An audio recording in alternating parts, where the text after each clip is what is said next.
Welcome welcome welcome, नमस्कार। मजा आ गया। ऑलमोस्ट सप्लाई चेन हमारा सेट होने वाला है, ऑलमोस्ट सप्लाई चेन खत्म होने वाला है हमारा।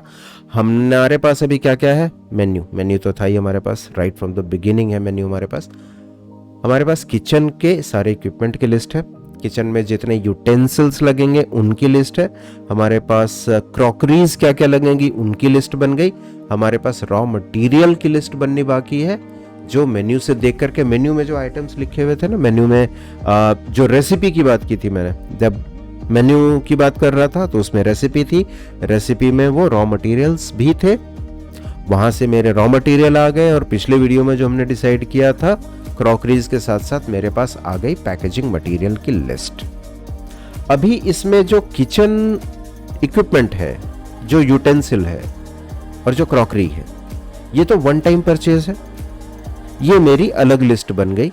क्योंकि ये एक ही बार खरीदना है तो मैं बहुत ज़्यादा एनालाइज नहीं कर रहा हूँ, इसको देख लेता हूँ कहाँ पे सस्ती मिलती है, क्या मिलती है। जनरली हर एक शहर में 2-4 बड़े सप्लायर होते हैं, उनके पास ये सारी चीज़ें मिल जाती हैं। So you just go and purchase it from there and you are sorted. पंगा कहाँ होता है, दिक्कत कहाँ होती है? जो चीज़ आपको रेगुलर बेसिस पे फ्रीक्वेंटली लेनी पड़ती है, उसके लिए हम लोग बनाते हैं मटीरियल मास्टर। मटीरियल मास्टर क्या होता है? Basically this whole term master it comes from SAP terminology, जो ERP सिस्टम्स लगते हैं ना। सो करीब 15 साल पहले मैं SAP इम्प्लीमेंट करता था, तो ये उस समय की आदत है जो अभी तक कंटिन्यू है। बट मटीरियल मास्टर का मतलब होता है वो सारी जानकारी जिससे आप मटीरियल परचेज को रेगुलेट कर सकते हो। आप ऐसे सोच के चलो, राइट। तो यहाँ पे मेरा क्या है? अगेन मैंने मेन्यू से शुरुआत करी, मेरी आइटम कैटेगरी है लेट अस से पिज्जा, ठीक है। सो उस आइटम कैटेगरी के अंदर क्या क्या चीजें आई? पिज्जा बेस का प्रीमिक्स आया, मल्टीग्रेन, ये सारे के सारे मेरे रॉ मटेरियल्स हैं। सो चीज डिप, ये केनियन स्पाइस वगैरह, दिस इज ये एक्चुअली हमारे ब्रांड का है, थोड़े नंबर्स मैंने इधर उधर कर दिए हैं, that's it. This is the list which we are using to strengthen our supply chain. Whenever we open a franchise, this is the list we use. So ये सारे के सारे आइटम्स आ गए। स्टार्टर्स में देखिए फ्रेंच ब्रेड लोफ है, French fries है, butter है, गार्लिक है, पिज़्ज़ा के अंदर आपका green chilli mushroom, black olives, ये मेरा आइटम का लिस्ट आ गया सारा। What is important is not this. Important है इसके बाद की ये सारी कहानी। इसके बाद की कहानी क्या कहती है? सबसे पहले ये आइटम है चीज डिप, इसका सप्लायर कौन होगा? इसका सप्लायर मैंने लिखा कि अच्छा, मैंने क्रेमिका का भी ट्राई किया है, वीबा का भी ट्राई किया है, ये दोनों अच्छे हैं, तो मैंने सप्लायर में लिख दिया ये दोनों। अब अगर इसकी डिटेल में जाना हो तो यहां पे मैं क्या लिखूंगा?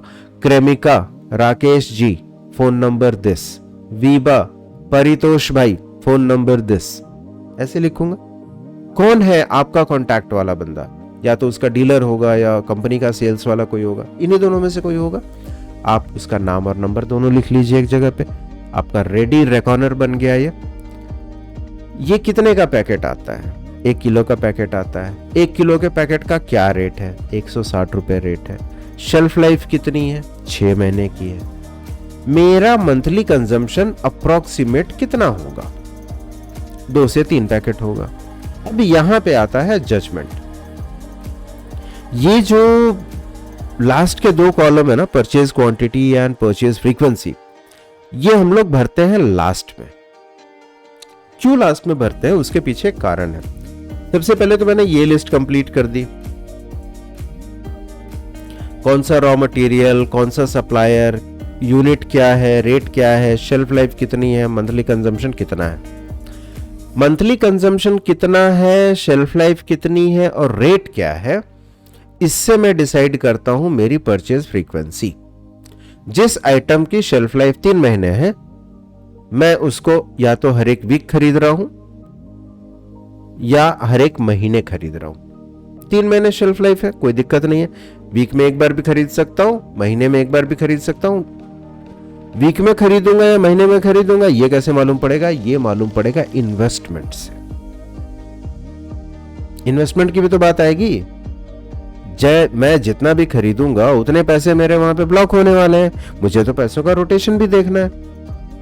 सो यहाँ पे कितने पैसे लगने वाले हैं, इसमें एक 220 रुपए लग रहा है पर ये 60-70 पैकेट खरीद रहा हूं मैं, इसमें 350 रुपए लगते हैं पर ये 35-40, तो इसको, या फिर ये 280 रुपए लग रहा है जिसको 5 पैकेट ही चाहिए महीने का मुझे, तो ये तो मैं महीने का एक बार में खरीद लूंगा, 5 ही पैकेट है चलेगा।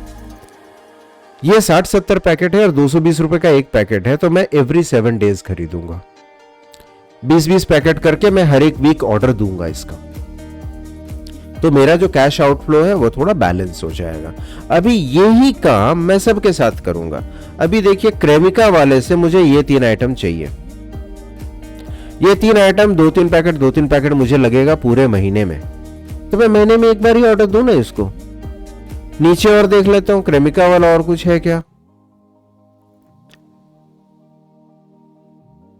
ये देखिए एक है और क्रेमिका का, ये चॉकलेट सॉस, ये भी क्रेमिका से आना है। अब ये 5 बॉटल लगेगी, ये मैंने रखा है कि एक बार में 2 बॉटल लूंगा, इसको मैं ऑर्डर दूंगा हर एक वीक। ऊपर में 3 आइटम लिख रखा है मैंने, जिसको बोला है मैं महीने में एक बार मंगाऊंगा। अब आप सोचो, यहां डिसीजन लेना पड़ेगा कि वो 3 आइटम तो जा ही रहा है मेरा। अगर सप्लायर को आपको डिलीवरी देनी है या आप ऐसा रिक्वायरमेंट रखते हो कि भाई मेरे रेस्टोरेंट पे या मेरे कैफे पे या मेरे क्लाउड किचन पे डिलीवरी करनी पड़ेगी तुम्हें, तो वो डिलीवरी के लिए कुछ तो क्वांटिटी मांगेगा, कुछ तो एक बेसिक ऑर्डर साइज होना चाहिए ना। आप 3 आइटम तो मंगा रहे हो महीने में एक बार, एक आइटम आप बोलोगे ये चॉकलेट सॉस है, ये 2-2 चॉकलेट सॉस की बोतल मुझे हर हफ्ते दे दे, नहीं होगा। ये भी जजमेंट है कि चलो क्रेमिका के जितने आइटम है 4 आइटम है, 4 आइटम एक साथ मैंने महीने में एक बार मंगा लिया, मेरा हेडेक खत्म, राइट। उसी तरीके से आप देखो ऊपर में अलग अलग कैटेगरीज आएंगी। ये वेजिटेबल स्टोर है, वेजिटेबल स्टोर से मुझे इतनी चीजें चाहिए, अनियन चाहिए, green capsicum, red capsicum, yellow capsicum, cherry tomato, sweet corn, green chilli mushroom, ये सारी चीजें चाहिए। इन सब की शेल्फ लाइफ है 7 डेज, तो मैं इसका ऑर्डर हर 3 दिन पे कर रहा हूं, हफ्ते में 2 बार, तो हफ्ते में 2 बार मेरा वेजिटेबल वेंडर आएगा, ये सारी चीजें जो जो क्वांटिटी में उसको लिखाऊंगा वो ला करके डिलीवरी कर देगा।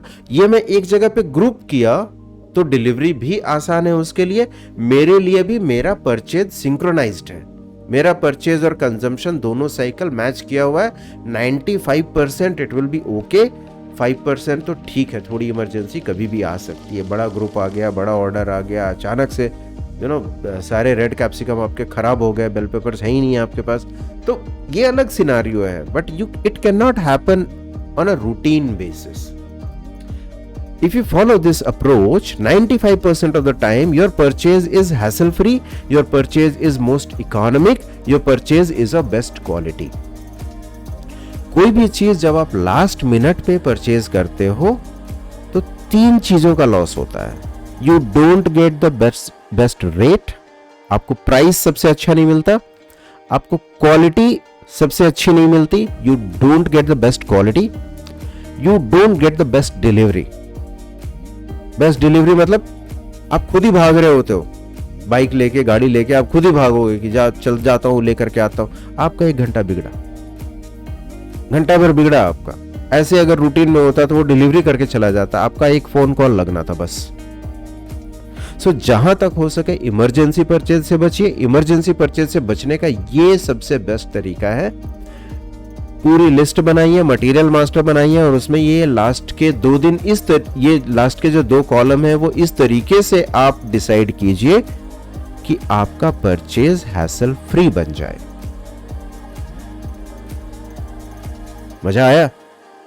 तो बताइए ना नीचे क्या अच्छा लगा, क्या चीज थी जो आपने नहीं सोची थी, आपको नहीं मालूम पड़ी, या कुछ ऐसा जो आपके दिमाग में ही नहीं था पर वो टॉपिक यहां पे उठा और आपको उस टॉपिक से निपटने का एक अच्छा तरीका भी दिख गया। Tell me your biggest learning, what did you learn here? Supply chain is one of the most critical areas to maintain और to grow profits from your food business.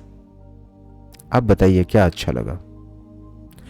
ये टॉपिक यहीं खत्म करते हैं, कल फिर मिलते हैं एक दूसरे सब्जेक्ट के साथ जो और भी इंटरेस्टिंग होने वाला है। Take care till then.